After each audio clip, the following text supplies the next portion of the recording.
world currency. The New World Order. Those are the roots of trouble. I imagine that right now you're feeling a bit like Alice, tumbling down the rabbit hole. Let me tell you why you're here. You're here because you know something. What you know you can't explain, but you feel it. You felt it your entire life. That there's something wrong with the world. You don't know what it is, but it's there, like a splinter in your mind, driving you mad. It is this feeling that has brought you to me. This is your last chance. After this, there is no turning back. You take the blue pill, the story ends. You wake up in your bed and believe whatever you want to believe. You take the red pill, you stay in Wonderland, and I show you how deep the rabbit hole goes. All I'm offering is the truth, nothing more. For we are opposed around the world by a monolithic and ruthless conspiracy that relies primarily on covert means for expanding its sphere of influence, on infiltration instead of invasion, on subversion instead of elections, on intimidation instead of free choice, on guerrillas by night instead of armies by day. It is a system which has conscripted vast human and material resources into the building of a tightly knit, highly efficient machine that combines military, diplomatic, intelligence, economic, scientific, and political operations. Its preparations are concealed, not published. Its mistakes are buried, not headlined. Its dissenters are silenced, not praised. No expenditure is questioned, no rumor is printed, no secret is revealed. But I am asking your help in the tremendous task of informing and alerting the American people. And now, welcome to another episode of Down the Rabbit Hole. Here's your host from federaljack.com. It's Popeye. Ladies and gentlemen, welcome to tonight's live edition. It is October 24th, 2012. Tonight, I am pleased to have three different guests on at once, and we'll be cycling through back and forth throughout the broadcast. But the three guests are here to talk about something that is super, super important. It affects all of us. Doesn't matter what religion you believe in. Doesn't matter if you believe in conspiracies or if you believe everything the government tells you. It doesn't matter what you believe. This physically affects all of us. What am I talking about? I'm talking about GMOs. I've talked about this before, but tonight we're going to be getting into it. We're going to be talking about how it affects everybody. We're going to be talking about Prop 37. What is Prop 37? I bet you a lot of you don't even know what Prop 37 is. Well, we're going to be getting into all that. So let me introduce my three guests. First, I have Shah, John Diaz, and Howard Vileger. All three of them have different things to cover with GMOs and Prop 37. Raj is a volunteer with getting people notified about what's going on with Prop 37. John is too. Howard's a biological farming advisor, so he actually knows the farming aspect end of it. So we're going to get into a whole ton of different things tonight. I'm glad that the three of them were willing to give me 2 hours of their time to come on and educate everybody, because this is important stuff. So let's get right into it. First, let's go to Raj. Raj, what's going on with Prop 37? What is Prop 37? Most people, I've heard some people in the alternative media mention it, but really I don't think many people understand what it is. So explain to the audience a little bit what Prop 37 is. Okay, Popeye. Thanks for having me on, and I really appreciate it. You emailed me back really quickly and was very professional in communicating with me, and we didn't have much time for until the campaign ends, I believe November 6th, so I really appreciate the opportunity. I am a listener, so I want to start off with that. Basically, I'm just a concerned citizen, an autodidact, if you want to call it that, and I first learned about GMOs in 2001, and I had to write an essay in English class. I believe I wrote the pros and cons, and I said, it's such a great concept. You can add nutrients to the food. The food can last longer, yada, yada, yada. So I bought the Kool-Aid. That was back in, 2001, I believe, right after 9/11. So, fast forward 10 years, we had a concerned citizen, a grandmother in Chico, California, named Pam Leary, and she got together with a couple friends and other concerned citizens, and they drafted what is now known as Proposition 37, our right to know what's in our food. And this proposition is a very simple proposition. It's not a tax. It's not any burdensome regulations or anything like that. It's just a simple label. And all it is that if the product contains genetically modified ingredients, there'll be a label like there are already, such as nutrition facts. The opposition likes to throw arguments at our side saying that labels cost so much, it's going to increase costs for the consumer, but because it's going to increase costs for the producer. That's just a flat-out lie. Most producers and companies change their labels 5 times a year, marketing purposes for whatever reason. Most companies add labels here and there for gluten-free, it's vegetarian, vegan, so labels are quite inexpensive. So they have their talking points. They've spent already $50 million against this campaign. And so we're just trying our final push to get the people informed. And even if you don't live in California, you can get some inspiration, hopefully, to get active in your local area and just try to affect change. We're all about solutions here. We don't want to be preaching gloom and doom. Me, John, and Howard, we're here to preach solutions. So, if any of the audience has questions later on, when we have time in the chat, any questions in particular about solutions and whatnot, we're all about solutions, and so, at this moment, I want to hand it over to John because he's the team leader in the Orange County region, and he's the one who actually got me started in all this about a year ago. Before you hand it over, I want you to plug your websites really quick so people can go check it out. Okay, cool. Yeah, so just a year ago, we had to get about 500,000 signatures in California for the ballot initiative. That's the way it works here in California to get anything on the ballot. And what the sad thing is that California rules prevent detailed legislation. So this is a very simple bill, just a simple label. It's not detailed like where it has all these testing and they have all these regulations where we have third-party government agencies coming in and forcing, companies to do expensive testing and all that. So there's none of that involved. It's a straightforward labeling bill. And so we got 1 million signatures. We got double the amount we needed. So that showed that there is concern throughout the state. And now we're just trying to educate the public and just counter the ads because Monsanto is sending mailers, they're sending emails. They're basically trying to confuse the public. They're trying to make it about the non-issue, trying to make it about labeling and not about genetically engineering. And all they want to do is sell more chemicals and sell more of their toxic crap. And they have their lawyers on TV and debates across the state saying that, it's going to increase costs on small businesses. And, there's a lot of talking points. I'll let John get into that. Our website, once again, is CaliforniaRightToKnow.org. Also, if you want something easier, go to YesOn37.org. Those 2 sites will get you all the information you need. If you're in California, there's events. There's an event section. Get involved. Contact and just put in your zip code and your local area, and you'll see all your group leaders posting events. And, we're just grassroots here trying to make change. And I think education is key. I believe in education, and I was a big believer in the Ron Paul campaign. I know he didn't win, but the amount of people that got educated to liberty was really encouraging, and I feel the same way now with GMOs. There wasn't that much awareness, even though they've been in the market since I believe the early 90s, so almost 20 years now. And so the awareness isn't as much as it is in other parts of the world, which 51 countries already have labels. China has labels. India is about to have labels. All of Europe has labels. I think India. Okay, John just corrected me. Sorry, India has labels as well. So that's just some background to the whole proposition, and I think John will fill it in more about the debate that he just participated in against a couple corporate shills in Chapman University this past Friday. So I'll hand it over to John.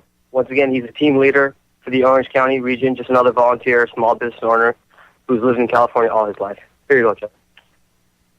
Hey, Popeye, John Diaz here. Thanks for having us on. This is a great opportunity for us to get this word out. And this is Raj has been a volunteer. I've been a volunteer. I walked from Brooklyn to the White House a year ago in October, and I walk with Bronner's and Jeffrey Smith and a lot of these great Americans. And I got back. First thing I did is I put my tent over at Occupy LA because I needed to get volunteers, and I had to get a volunteer base, and so every day, I was out. And, John, I'm going to cut us off because we got the break sneaking up on us. Ladies and gentlemen, don't go anywhere. We come back, we're going to get into Prop 37, and I want to hear about John's debate with these scumbags. That's because I have no respect for Monsanto whatsoever. I know who they are. They're evil, evil, evil scumbags. That's what they are. We're going to break. We'll be right back. And ladies and gentlemen, we are back. And when we were going to break, I was just getting into a conversation with John Diaz. John, you're a volunteer as well out there in California trying to educate people on Prop 37. What got you... Before we get into the GMO aspect and your fight with the lawyers or the shills or whoever they were from Monsanto, because I'm interested in hearing what they had to say, because their arguments all sound like crap. What woke you up? What was the red flag for you that you saw something was wrong with our food and with GMOs? Well, I was really trying to make a smoothie. I've been into health and that, and I played the nationals for my age group. I travel around playing tennis, the nation, and that, and I had to, and I had put a few pounds on, and not that much, but I guess it was actually, and so I started juicing and that, and I've been into health, as far as I taught aerobics for 10 years and all that stuff. So I thought I'd been really into health. And then, I've been learning how to read smoothies, and I hear this bias in the towards biotech and bias towards medicine, bias towards this GMOs. And then you start reading, and then you start reading more. And then it was kind of like consuming me to where I'm reading 10 hours a day. And then I was on the East Coast to play on the clay court tennis circuit in September, and I was planning this deal, and I heard about this march, and truthfully, what I felt about this subject was so important that I felt that if I ever was, in order for me to look myself in the mirror, really, for what I knew about GMOs, I needed to be on this march. I mean, it was that important. When GMOs spreads these crops, the corn genes can grow 6 miles. Those crops become GMO, okay? And when those crops cross gene out, cross-pollinate, they become GMO. Monsanto has a patent on the seed. In a laboratory, they put the genes from animals, bacteria, and viruses into the seed. And so, as I say, when these things cross-pollinate, they become property of Monsanto. And also, the genetic makeup causes this material from Bt toxin causes insects' bellies to rip open. Okay. Now you have to understand these foods have only undergone 3 months of testing. Contrary to all these tests, they say, they've been tested for 10 years and la da da la da da. No, 3 months. Okay.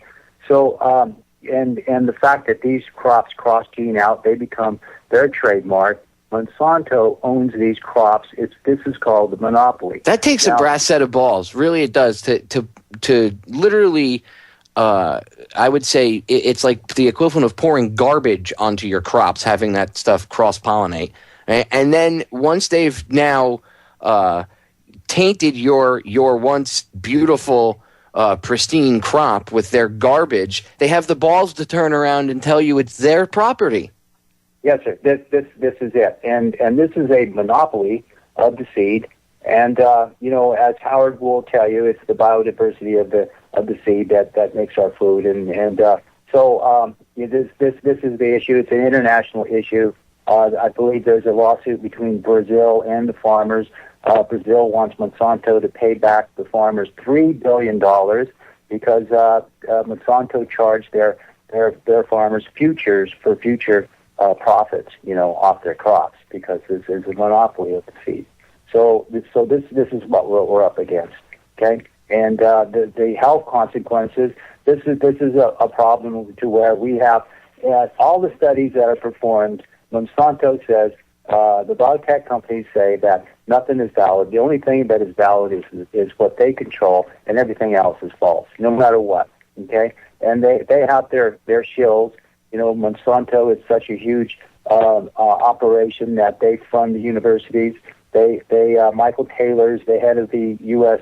the FDA, and he's the guy. He's actually in twice. We're talking the revolving door.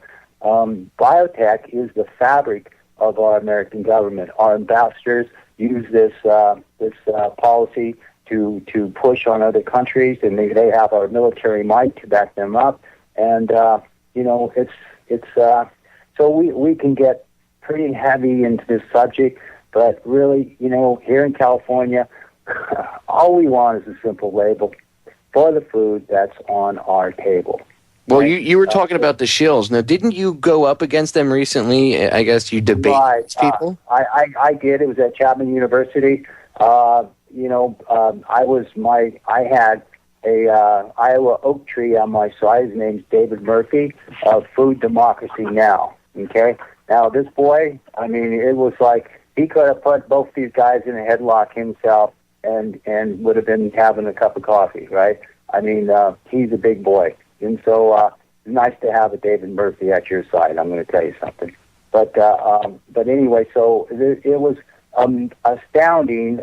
We had a corporate show. We're talking Chamber of Commerce. We're talking Alex, lobbyist. This guy, Brendan Hoffman, well-known shill in Southern California here. And then the other man was an FDA lawyer.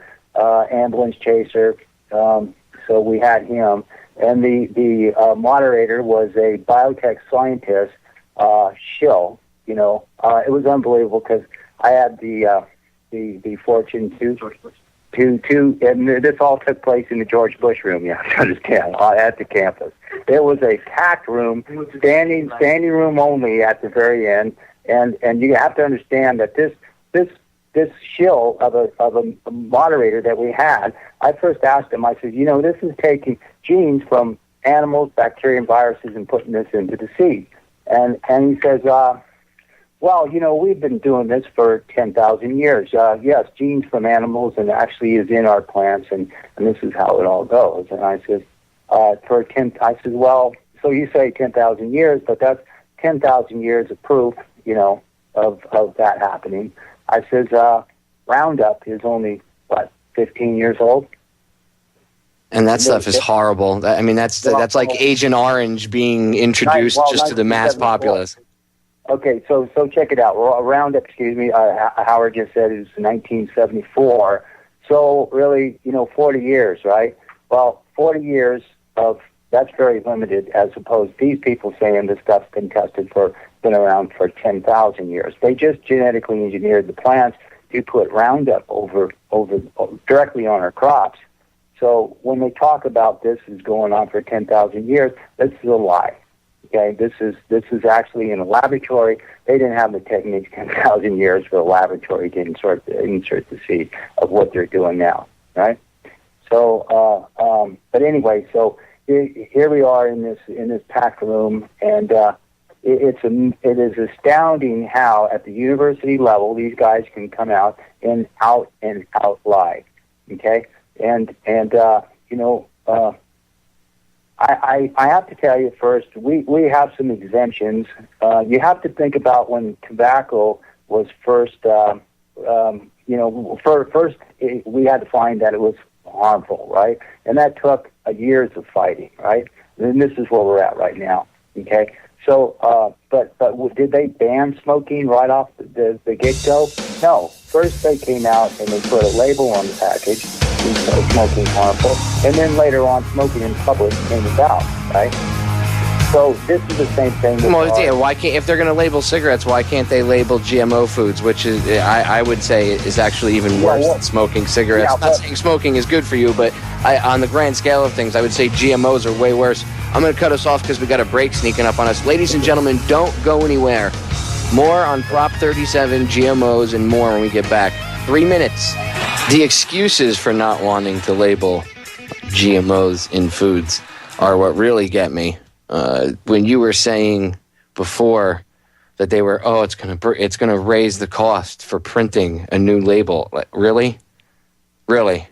It's going to cost you that much. If your operation is run that horrible that adding a few letters of print to a label is going to make or break you on your product, then you need to close your doors. Your business model is obviously horrible, and your CEOs suck at their job.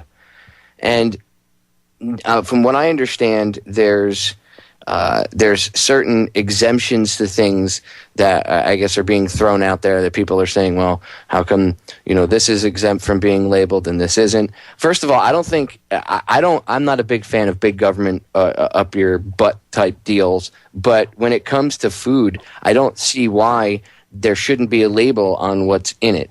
And I also don't see why people don't understand the importance of knowing what's in your food. I actually had somebody argue with me about this and say to me, and John, I think you'll appreciate this. They actually said to me, "Who cares what's in the food? We have bigger things to worry about." And I just looked at them and I was like, "Are you kidding? You didn't just say that to me, did you?"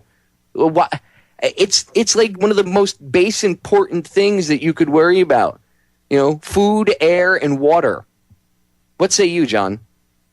Yes. Exactly. This is our basic right to know. It was President Kennedy that gave us our basic right to know in the Consumer Bill of Rights, right?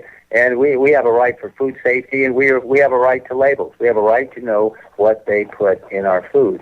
And so drafting this piece of legislation was actually a grassroots. I mean, the people that drafted this, they really cared. They allowed this initiative helps us transition into GMO labeling. They allow for 5 to 10% of GMOs in the food, and whereas Europe is very close to like next to 0%.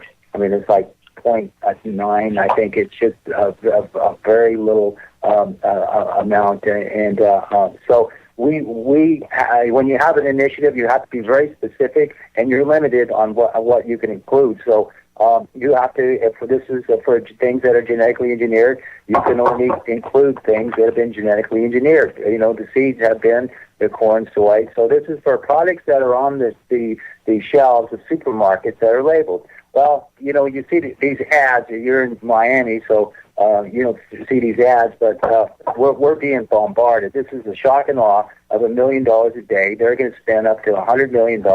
And one of their ads, it talks about our exemptions. They say dog food is labeled, but not milk, right? And not alcohol. Well, there's a simple explanation. The explanation is milk is not labeled because, hey, cows are not genetically engineered, okay? And alcohol is not labeled also because that's under a federal law, and we can't touch that under a food law bill here in California. Simple as that. Now, they spent $50 million to attack us with this and to deceive people, mislead people of their basic right to know. These chemical companies are doing this so they can ensure their chemical profits for none other. Right. The only way I could see that if the cow was shot up with all sorts of antibiotics and all this other stuff, okay. But if the cow, as far as being GMO, I would say the way the cow would be, the only way the cow would be GMO is if you fed the cow GMO corn. And if you're trying to label the food to begin with, then I guess, you know what I mean? Like if people are trying to label the food and get it labeled GMO corn, then the farmer would know, hey, this feed, would that affect the farmer? So if Howard per se went to a market to buy corn for his cattle, wouldn't they have to label it? This is genetically modified. Now let's not complicate this. We just want a simple label of these foods, right? Now the fact that you are what you eat, and these cows are GMOs. Now that doesn't work with this, and we could have a lawsuit on that. So this is for specific items that have, in a laboratory, they genetically engineered the seed. Cows are not genetically engineered in a laboratory, so we can't include those. We would love to include those, but, okay, remember when I was talking about the cigarette analogy? Okay, banning cigarette smoking in public came later, okay? So this is how things work, okay? No, that's smart. I just figured I'd play devil's advocate and throw that out because somebody's going to bring it up. That's a good way to put it. That's a smart way. You stick to what you know is genetically modified, being the seeds and the stuff that they're trying to grow from it. That's a smart way to go. Exactly. Because the way it is, no matter what we put out there, Monsanto's going to pick it apart, okay? Just get this straight. Now, and listen, I could talk to you about this other deal. We can talk maybe about that later. I think. Do you want to let's get Howard in here and let's because I tell you what, I for one really want to listen to Howard because actually we're doing some conferences here and we're doing a radio a TV deal, and so he's got some really great stuff, and so that's what he's here for. So let's bring Howard on. How's that? Yeah, bring him on, because I got a ton of questions for Howard. I want to pick his brain. Super. Okay. Yes, sir. How are you doing this evening? Howard, welcome to the broadcast, my friend. Thank you. All right, I got a ton of questions for you. One, you're a biological farming advisor. Could you just take a second and explain to the listeners exactly what that means so they can get a better understanding of why they should be listening to you? Well, I became a student of the soil in 1989. That's when I started using alternative farming methods on my family farm in Iowa. And I have no problem admitting the more I know I don't know. It's a tremendous opportunity to be a student of the soil. The good Lord gave us an amazing creation to work with, and the more you learn and understand about it, the more you realize how little you know and how limited you are compared to His infinite wisdom and design of it. I'm privileged to work with interested family farmers today in 9 states across the U.S. and helping mainstream farmers that are looking for ways out of the typical farming practices, working with both biological and organic farmers in improving the challenges that they may have in their crop production operation, as well as working with livestock producers from all realms and helping them with the challenges that they are facing. So my degree is going to be someday, if I'm ever handed a diploma, will come from HKU, and the hands-on and real-life, real-world experience that we have is never-ending. And I'm also blessed and fortunate to work with some of the top scientists from around the world on investigating and researching the problems of genetically engineered crops and glyphosate, the active chemical ingredient of Roundup herbicide. Well, all right. Let's get into GMOs themselves first, because I would say that you're somewhat of an expert when it comes to farming, as opposed to me, who does not. I know barely little about whatever you can read in a book, or what someone doing research like this can learn. But I have never lived on a farm. My uncle had a farm when I was a kid. I would go up to, but I didn't. I experienced it, but not so much as someone that lived there or has done it themselves. So I want to pick your brain, and the first thing I want to ask is, how hard is it for a regular farmer? How difficult is it for someone to break free from this genetically modified crops? I mean, once they float over into your field, aren't you kind of screwed? Now your stuff is now genetically modified? It's not. Well, I'm going to answer your question a couple different ways. First of all, it's not difficult to farm without GMOs because we did it for many, many years before they were introduced in 1995.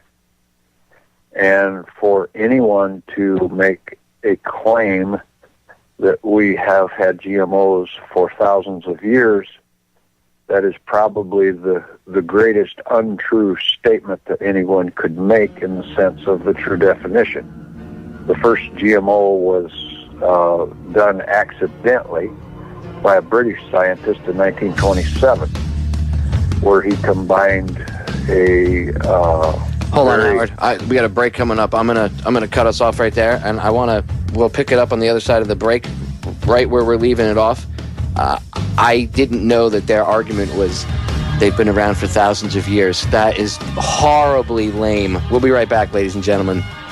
As usually happens, the conversation during the break should be aired as well as the rest of the broadcast. But man, I got to tell you, the excuses that have been put forward, that really blew my mind. That one of the talking points that has been put out there by the Monsanto sock puppets onto the into trying to be interjected into the mainstream, as it were, is GMOs have been around thousands of years. Well, really? Now, I know that they haven't been around thousands of years unless aliens came down and started genetically modifying things before the history of man and we just didn't know it, okay? But I doubt that that's what she was referencing. So she's talking, out of the left side of her mouth. She has no idea what she's saying, and she's just spewing a talking point. And it's multiple people. I shouldn't say she. It's he or she, the different people that have said it. Because it's multiple people saying it, not just one. But the different people saying it are obviously it's a talking point that they've been fed. Now, is it money? I would say so, because as Howard put it, money will make people do strange things. So it's amazing what they will do for cash. And who knows? Monsanto has tons of cash. They just bought, they own Blackwater. Go look into Monsanto and see exactly what they own and what they have their fingers in. And I think it would surprise the average listener. Howard, when we were going to break, you were getting into when genetically modified organisms, where they actually first came from. You were saying it was in the 1920s, I believe, and it was by accident that they stumbled across this? It was in 1927. A British scientist had two different bacteria that were identified in a human in a medical incident. And you can go online and research this and find the history of GMOs and do a little digging. It doesn't take very long to find it. And he took what he thought was the non-active opportunistic organism and inserted it with the organism that was non-aggressive. And the non-aggressive organism took on the characteristics of the opportunistic. Well, it was a number of years before that process was utilized in the transformation of the specific traits as they would insert them into crops. But the thing that is misleading is, well, they say we've been doing this crossbreeding and these methods for thousands of years. This in vitro process that they're doing is done in the laboratory. It is not asexual like the natural process is, because the natural process revolves around a sexual transformation or a crossbreeding technique. And this is absolutely opposite of that. They're taking genes from unlike species and inserting them, and they're using dirty science, in the words of some of the researchers and the scientists that I've worked with, in order to accomplish this. They'll use a shotgun-type device to blast the trait into the DNA of the molecule. They have no control over where it will hit precisely. They claim that they do, but they don't. They cannot predict which DNA molecule will be damaged when it's inserted. They don't know the role of most of those specific DNA molecules. When the ones are either misplaced or damaged, that results in the fruit of that crop having foreign proteins in it these foreign proteins that's the number one thing that many of the scientists that are truly independent and have researched this thing correctly, rather than doing research projects that have been industry sponsored, which are set up to not find anything wrong. And these foreign proteins are the number one concern, because the digestive system of the mammal, and that's all of us, look it up on Wikipedia, there's 5,400 species of us, we should all be wiggling our nose as we walk around because we're guinea pigs. And the foreign proteins, when they enter the digestive tract, are challenging the immune systems. 70 to 80% of the cells of our immune system are in our digestive tract. So envision this, yourself being the digestive, yourself being the immune system. And you see a brick wall. And that brick wall you identify as this foreign invader that you need to get rid of. So you push against this brick wall with all of your might, whether it be with both hands or your shoulders or whatever you have, and you exert all your effort 24/7 to get rid of this foreign protein. What happens after 24 hours of trying to get rid of this foreign protein? What happens to your strength? Oh, wow. This is ingenious. Your strength is depleted. Thus, is it a mystery why we have such a tremendous increase in autoimmune diseases?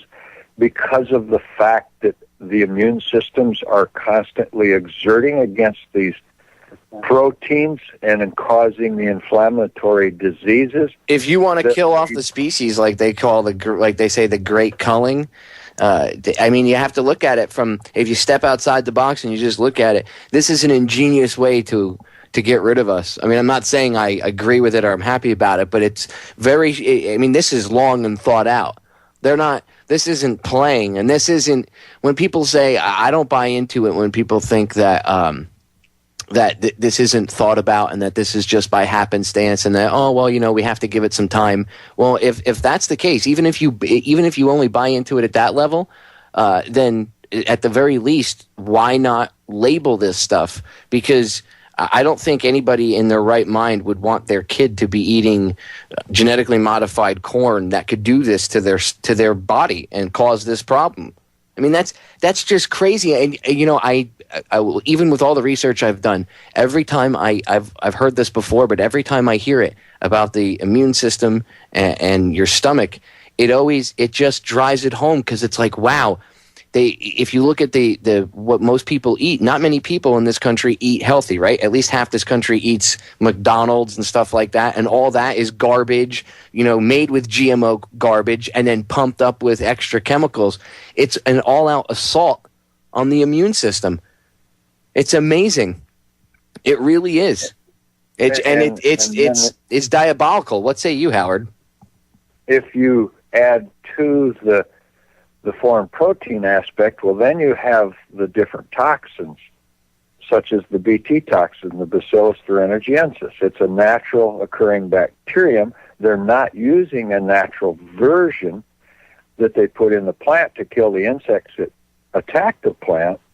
The genetically engineered version, from 9 months to 2.5 years after the plant may be dead, that toxin will still be active, where the natural version does not have that kind of life. It does its job with the insect and it returns to the soil for remediation. Where the genetically engineered version, in one study that was done abroad, they found that strain of toxin still active in the soil 2.5 years after the crop had been planted. Then you add to that yet again the aspect that now we're seeing glyphosate residues in such alarming rates in how many different feedstuffs, whether it be the grain or the forages. And we can test virtually every type of manure from a CAFO livestock operation and find significant levels of glyphosate and AMPA, which is amino methylphosphonic acid. It's the first metabolite or the compound that glyphosate degrades to as it begins to break down in the soil. And AMPA is even more toxic than glyphosate is. There are examples of CAFO manure from poultry operations. Putting on 3 tons of poultry litter has been the equivalency of between the glyphosate and the AMPA residue. You're applying 2/3 of a quart of Roundup herbicide in the form of that litter. So this is being done on any farm that is using manure from that type of operation that's feeding the genetically engineered glyphosate sprayed crop to their animals. So the manure, even though it's coming, obviously it's coming out of the animals, the manure itself is actually acting like Roundup herbicide?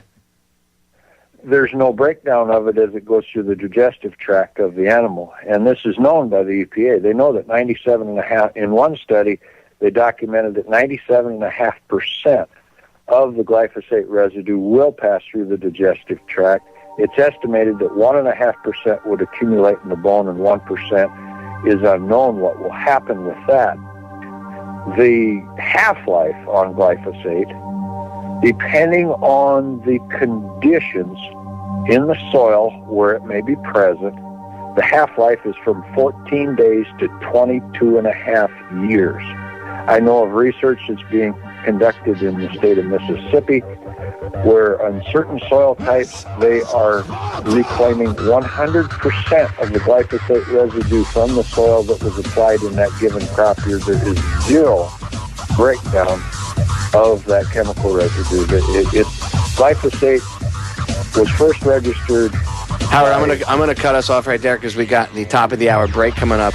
Ladies and gentlemen, stay tuned because we're going to get back. Ladies and gentlemen, we are back with hour number 2 here on tonight's live edition of Down the Rabbit Hole. It is October 24th, 2012.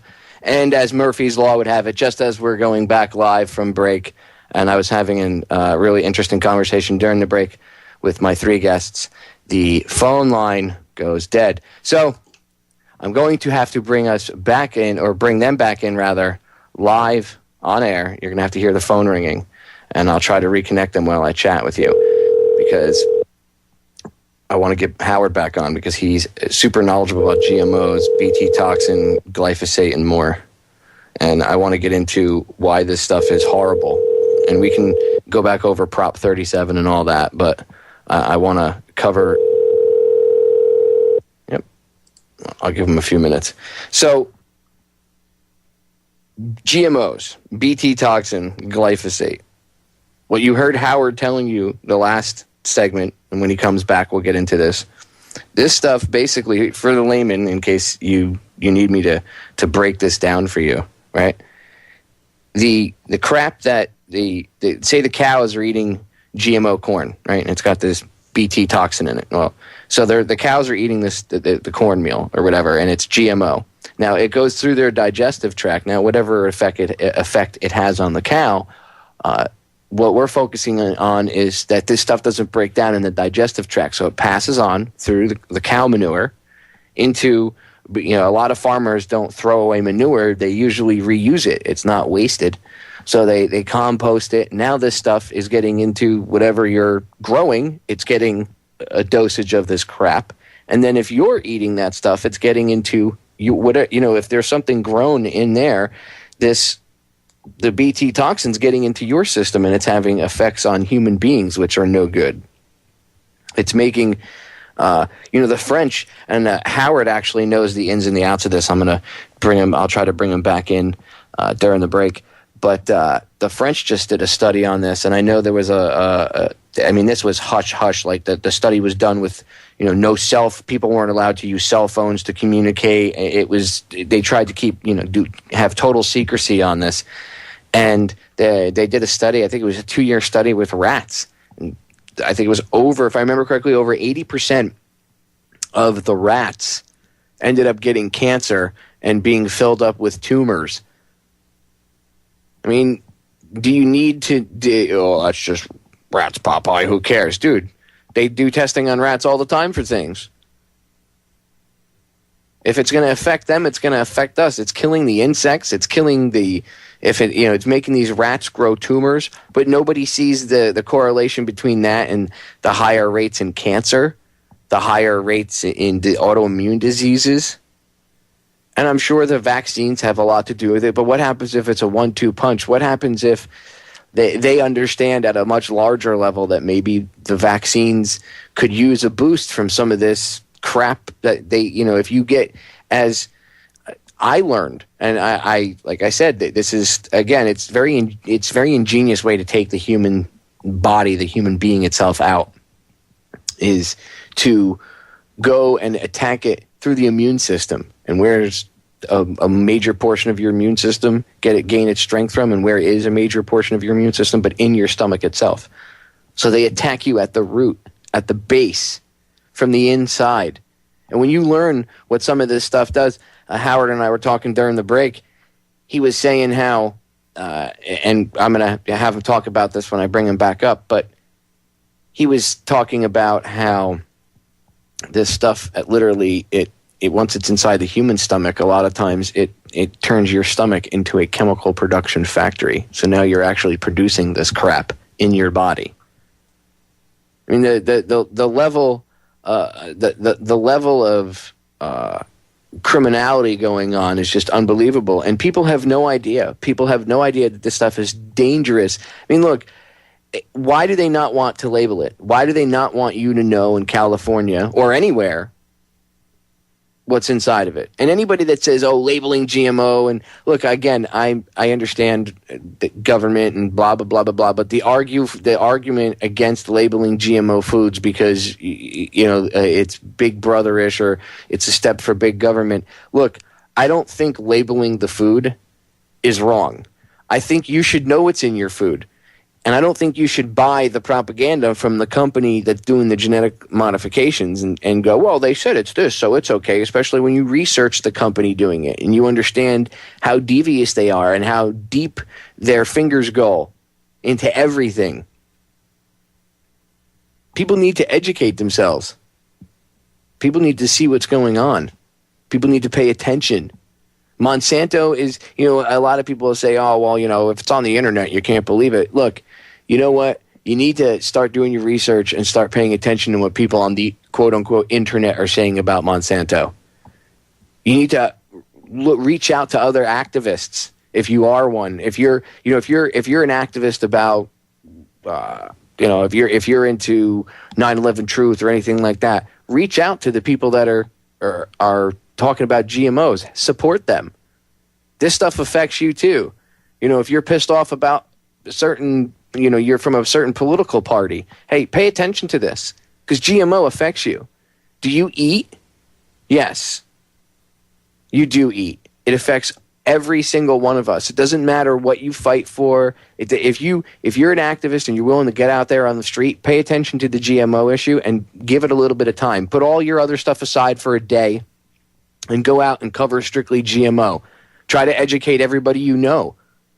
Take it back to whatever group you're with and educate them about GMOs if they don't already know. Most of them probably will, but if they don't, that's cool. Lay down the truth and show them. Because this is one thing that everybody can get behind and agree on.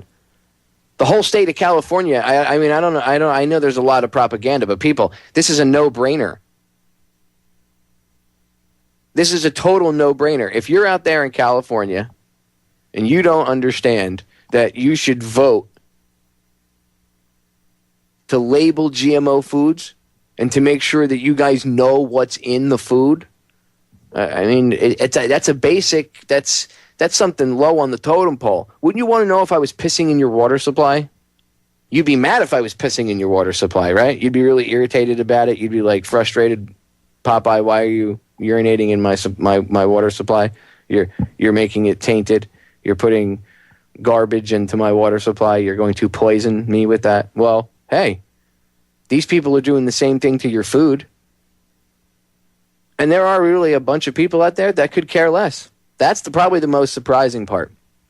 When I had someone say to me, as I said earlier, and they said to me, well, who cares what's in the food?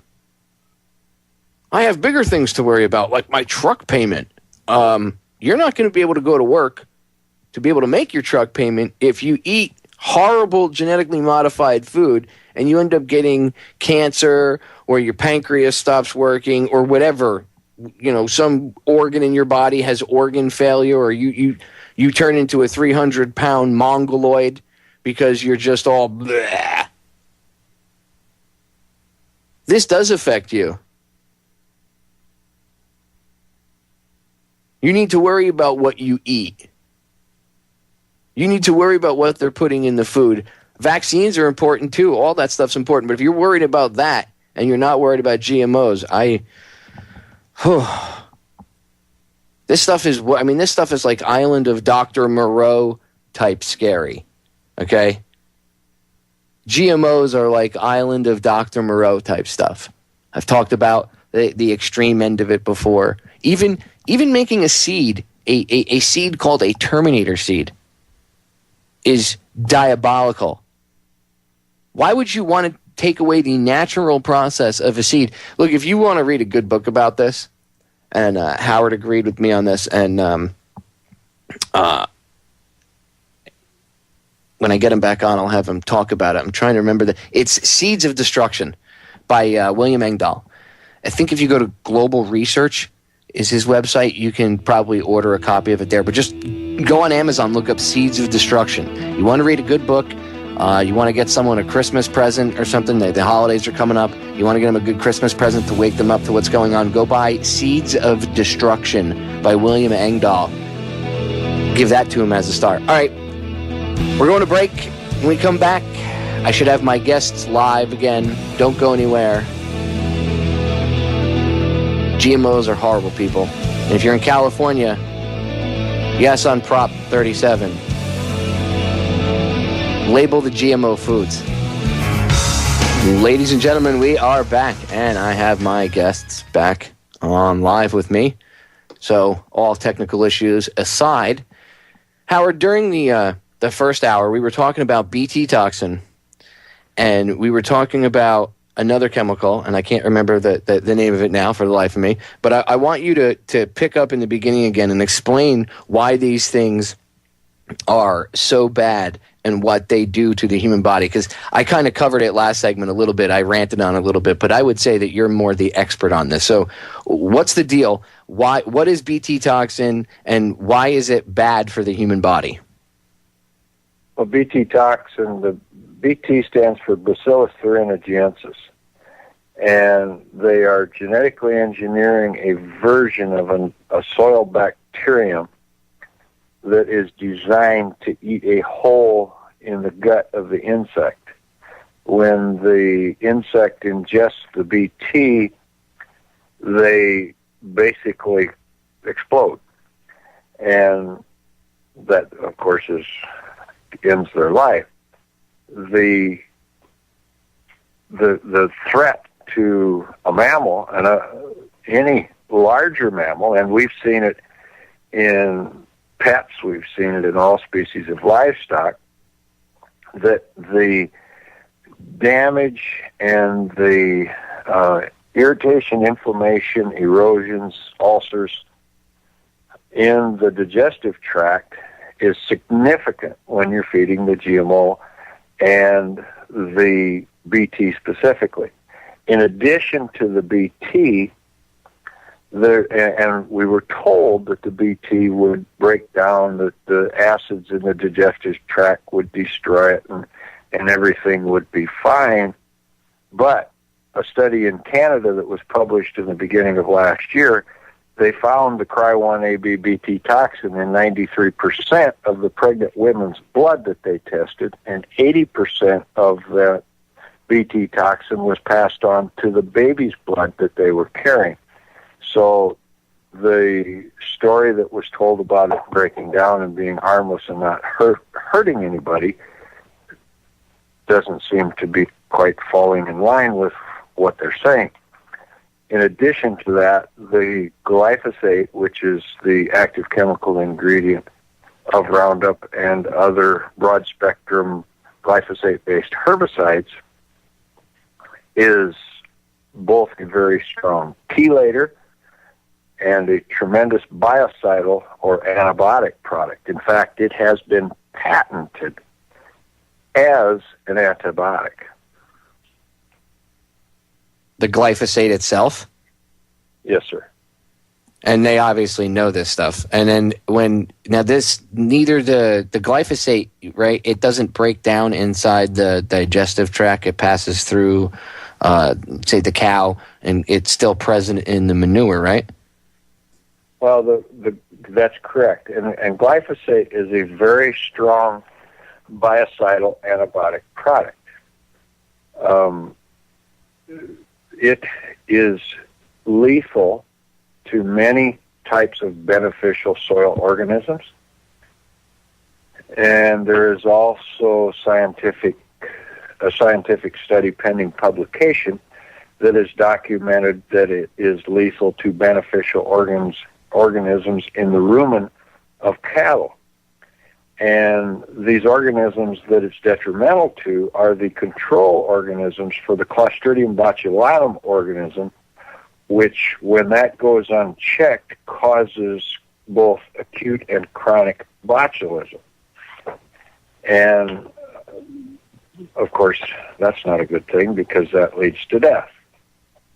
So the chelating aspects of it, 1964, Stauffer Chemical Company first patented it as a strong metal chelator. Chelate is a Greek word meaning claw or to hold. It will tie up calcium, magnesium, manganese, zinc, iron, copper, nickel, cobalt, boron, selenium, and potassium, depending on the conditions that are present where the substance is present and how strongly and how long it will bond that. Again, it's difficult to get the chemical residue broken down because the breakdown of all chemical residue requires biological digestion. Well, when you have a product that's such a strong biocide or antibiotic and it kills the beneficial organisms that are needed to digest the residue to break it down, how do you get rid of it? Wow. Just the level of this is, I'm sitting here with my jaw on the desk as you're speaking. I mean, I'm just, because as you're speaking, I'm thinking about all the ramifications and the implications of this. And now, when this stuff, it gets into the manure, right? And then they compost the manure, a farmer will reuse it. Does it automatically get into the plants that are feeding off that manure for nutrients? Am I correct in saying that now it gets into those plants, and if we eat it, now it gets into us? Well, it's already been documented that there was a white paper type research project conducted in Germany where they tested not farm workers but professional people, lawyers, accountants, and bankers. And the vast majority of them were urinating out higher levels of glyphosate than what is legally allowed in the water supply. And that's a country that does not allow genetically engineered crops. They're using glyphosate-based herbicides as a burn down, pre-plant in no-till farming operations, or they're using it as a ripening agent on crops because their growing season is very challenging. So rather than develop shorter season and earlier maturing hybrids in some of the small grains, they just plant what they have, and as the season dictates, they'll go out and they'll spray Roundup on the crop to cause it to die and mature, and then 20% of that glyphosate that hits the plant is translocated into the soil. The rest is susceptible to staying in the grain and or the fodder or the straw. So, and there was a U.S. Geological Survey published in 2011 that they checked for glyphosate residues in 2010 and 2011 in the state of Iowa and Mississippi. Paul Capel was the head scientist for the U.S. Geological Service that published this. They found significant levels of glyphosate residue in the air, in the rain, and in the rivers and bodies of water in both Iowa and Mississippi. The only reason they found it in those two states, that's because that was the only place they looked for it. So this stuff is literally everywhere. Yes, and it is a very effective endocrine disruptor, which in simple language causes birth defects. There's a scientist in South America that published a paper that on baby chicks and frog embryos, he subjected them to glyphosate residue levels at 1 to 3,500 parts and 1 to 5,000 parts inclusion rate. And he documented that at 2.03 parts per million, glyphosate was causing significant birth defects. And the birth defects that he documented demonstrated what he was witnessing of the babies that were being born to the women that lived immediately around the soybean field. I'm going to cut us off right there, Howard. I want to pick it up with this on the other side of the break. Ladies and gentlemen, don't go anywhere. 3 minutes. This stuff is just... evil is not even the term for what I would describe what this is. But this is no good, at the very least. Vote yes to label this crap. It's going to make DDT look like milk. So I'm sticking on glyphosate for a second. And Howard made an interesting comment going out to the break, and I don't know if the bumper cut him off or not. So I wanted him to repeat it on air. Howard, what did you say about glyphosate? Glyphosate, as far as an endocrine disruptor, I read a book entitled Our Stolen Future, and it talks about the endocrine disrupting capabilities of synthetic chemicals. And after I read the first 4 chapters of that book on the plane ride on the way home from Canada last fall, I called Dr. Huber, and I asked him this question. I says, from what I understand and what I read in this book, it appears to me from the endocrine disrupting capability that glyphosate could make DDT look like mouthwash. And there was no disagreement in that comment. And that's a pretty strong statement, because if people know what DDT is, if people remember that now it's illegal pretty much anywhere, they're not supposed to be using it. And the endocrine disrupting capabilities of glyphosate is not as significant, as minute of a concentration as what DDT is, but the broad scale, widespread, worldwide use and the obvious prevalence of the compound is so persistent that, how are we going to get rid of it? That was my next question. Obviously, it's pretty much everywhere, because you have it in the water, you have it getting into the soil. So what do we do? It's going to the good news is we're within 6 months of having a cost of 6 to 9 months. Theoretically, it depends. I haven't checked back with the source that's developing it, but we'll have a cost-effective means to identify both glyphosate and AMPA residue. Right now, it's cost prohibitive for anybody to do other than a government laboratory. It's cost prohibitive for anybody to do wide-scale testing to document its presence, but hopefully that will change sooner than later.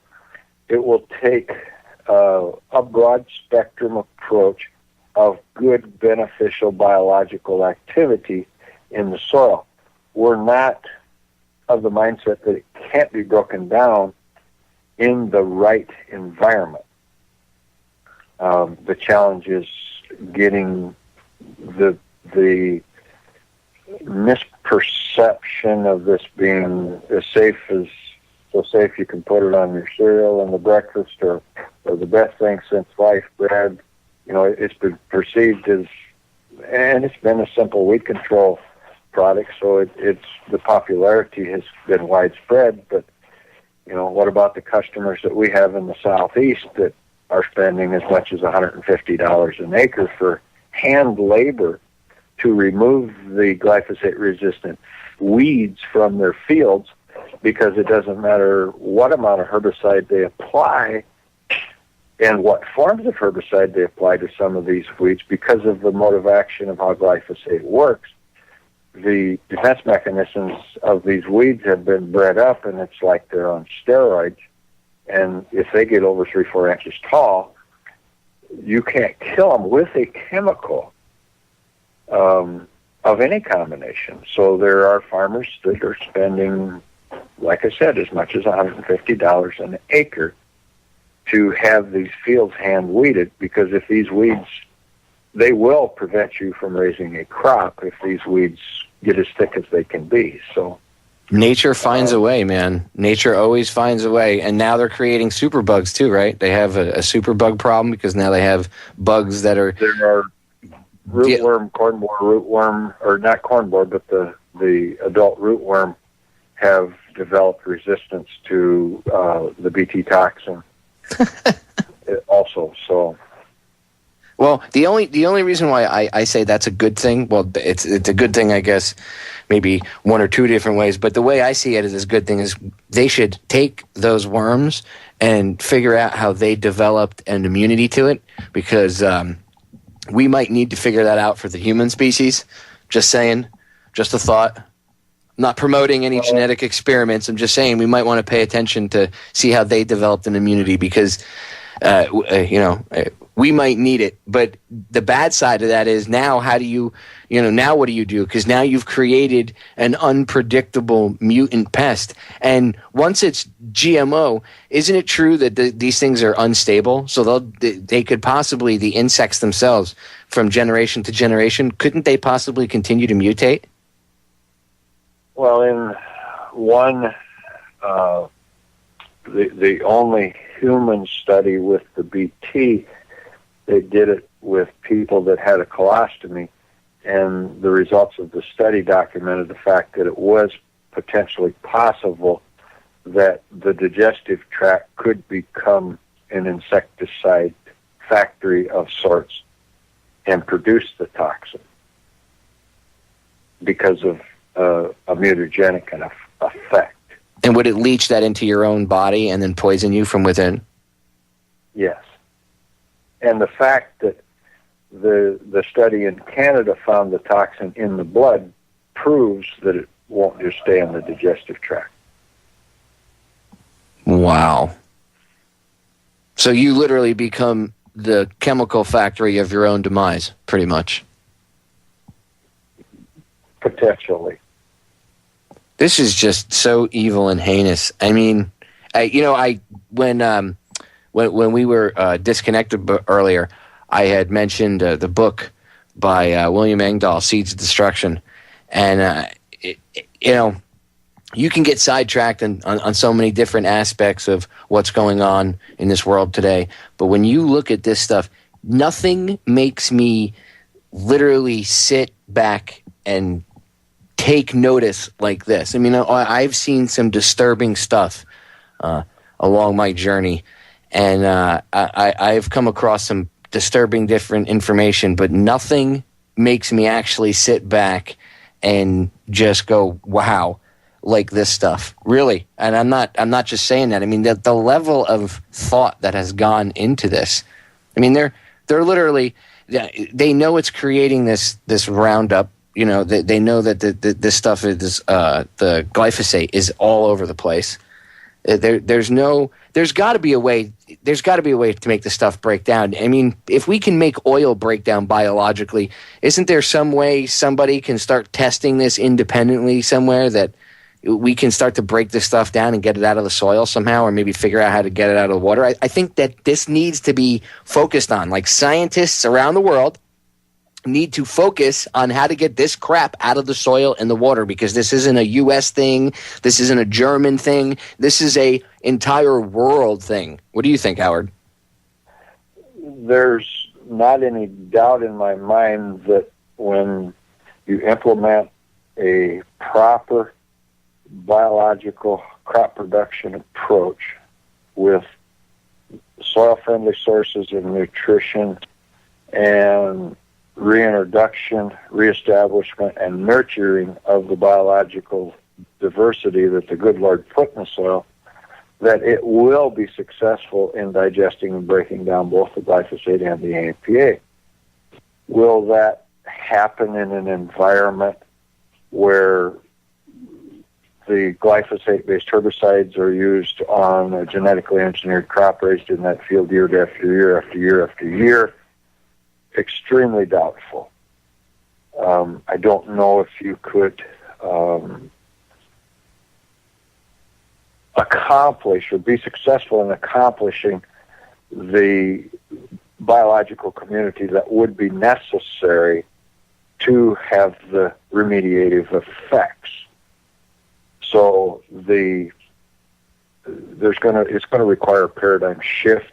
It's going to require a significant knowledge base on the part of the person that is working the land, and there has to be more diversity than just a dominant monoculture type environment in order to be successful, in my opinion. Well said. I agree. There has to be at the very least, a definite shift in the thinking, the way people think as a whole. Because once people start to realize what's going on and the level that this affects everyone at, then we can move forward positively. But until we can actually get everybody to actually pay attention, that's the key thing. And that's why I'm glad I could have you gentlemen on tonight. Ladies and gentlemen, don't go anywhere. Final segment coming up. Stay tuned. Don't go anywhere. 3 minutes. Ladies and gentlemen, we are back. Final segment. Thank you all for tuning in tonight. Anyone out there that listens that's a host, that hears the broadcast even on the archives or when I put it up on the YouTube archive. And by the way, I know because I'm always focused on the issues, I often forget to promote stuff and things. But the archive section on the website, oriontalkradio.com, if you go there, usually within a few hours of the show, the archives, the 32K version of the archive is available, and they don't sound horrible. The audio sounds good. They're clear. You can either listen to them, there's a player built in, or you can download them, put them on your phone and listen later. I will have the commercial-free version with 128K audio up on YouTube within a day or two. And sometimes it does take me a little longer if I get sidetracked with something. But if you guys want the immediate version of whatever broadcast I was on, remember, there's an archive section, oriontalkradio.com. Look for the little archive tab, click on it. Mine's the one in the upper left, and you can scroll each archive section for each host and show. Has a little scroll. You go up and down. Okay, so final segment tonight. And by the way, what I was saying about the hosts before is if you guys are hosts or have a show or a podcast or whatever, contact these guys. And in fact, Raj, really quick, before I go back to Howard, how can they contact you guys to get you guys back on the broadcast? Well, you got to check it out, the website, yesom37.org, and I have my personal email I can hand out, which is not a big deal. Do you want to hand out yours, John? Or? I could give my email. The CaliforniaRightToKnow.org site is the site to go. We're in Orange County, and so they can people can go on that site to find out more information. Because right now we are on this push. Right, we're in this fight for labeling, and we need volunteers right now. We don't have money, but one thing we do have is people, and we have spirit. We have the heart of the people. So, we got 1 million signatures to get this on the ballot. That has never been done without any money. You have to have lots of money to get 1 million signatures. But we did not have money. We had people. We had that grassroots. And so we need more people right now to help us because, they're spending $1 million a day. And it's this shock and awe that's on the radio. And, for lies, And so we need help. They can email you if they go to the website. There's a way to contact you guys there for more radio shows. Because they can help, and we need everybody. We need everybody to tell their neighbors that about GMOs, that we need labels. We need to go with the precautionary method and put labels on these things, and let's have them test these foods for more than 30 days. Let's make them test them for 4 years or whatever, but before they change all of our agriculture to this type of crop, right? It's like a bad carburetor that they sent out. This thing keeps reproducing itself, and so we need to test this stuff. I mean, how much more can we ruin our crops? I mean, I agree. And you look, I'm going to push the other hosts out there, bloggers, whoever, people that just do like video blogs on YouTube or whatever, podcasters, radio show hosts. Contact them, have them on. Obviously, if you listen to this broadcast, these guys are a wealth of information and knowledge, and they got, a brass set of balls, the three of them, to stand up, and they have courage to stand up against Monsanto and tell the truth. It really does take courage to speak truth in today's age. I want to go back to Howard really quick, because I know Howard had an important point to make about the difference, but there's actual a difference between in yield between organic and GMO garbage. And also, Howard, if you guys have I know you mentioned earlier to me off air, you guys have a lecture or whatever coming up where you're actually going to have a whole PowerPoint presentation and stuff. So before I forget, plug that, because if there's anybody, listening in that area that's a listener to the broadcast, I urge you to go support these guys, show up, and, show them some support. And bring your friends, bring your family, and say, hey, sit down and listen. Those presentations should be listed on the California Right to Know site. That'll be coming up in Costa Mesa on Saturday. And Newport Beach also. Newport Beach as well. Okay, so Costa Mesa and Newport Beach, California. Yes, and the thing that I wanted to mention about they tell us that they're going to solve all the problems with the genetic engineering and drought tolerance and what have you. Well, we had the worst drought in northwest Iowa this year that we've had in at least since 1988. Biologically farmed farm in the middle of three. Okay, the farm is here, and on one side there's triple stack, latest and greatest corn from genetic engineering sprayed with glyphosate. Yielded 12 bushels per acre and was harvested for silage because the appraised yield was 12 bushel per acre. Another field adjacent to this biologically produced field of corn yields 27 bushels an acre and was chopped for silage because there wasn't enough to harvest it. Because of the dry weather, it was the triple stack, smart stack, latest and greatest sprayed with glyphosate. Another direction from the biologically produced field, non-GMO corn, harvested for silage again, appraised at 28 bushels per acre. The biologically produced cornfield in the middle of all three of these yielded over 100 bushels per acre. So the story that they're telling us that they're going to solve all these problems is not stacking up, and there is scientific research to document the fact that when you insert the glyphosate tolerance gene and you spray the crop with glyphosate, it takes twice as much water to raise the same amount of plant biomass. So when the royalties on the genetically engineered seed add up into the billions of dollars just in our country alone a year, that provides the resources necessary to tell a story numerous times. Whether it's true or not is irrelevant. The story can be told because the funds are there. So education's the key, and again, if the people can make it to any of the presentations, they will not go away without a better understanding. I'll let John or Raj tell you about it. Yeah, thanks, Howard, for that explanation. Basically, the events section on CaliforniaRightToKnow.org or yeson37.org has the option where you put in your zip code if you're in California, and depending on if you're 5, 10, 25, whatever miles you designate away from the particular events, they'll pull them up, and that way you'll get an understanding of what's available each day. We have events lined up all the way till the day of the voting, which is November 6th. And so we're really going to make a hard push. As John mentioned, they're spending roughly $1 million a day.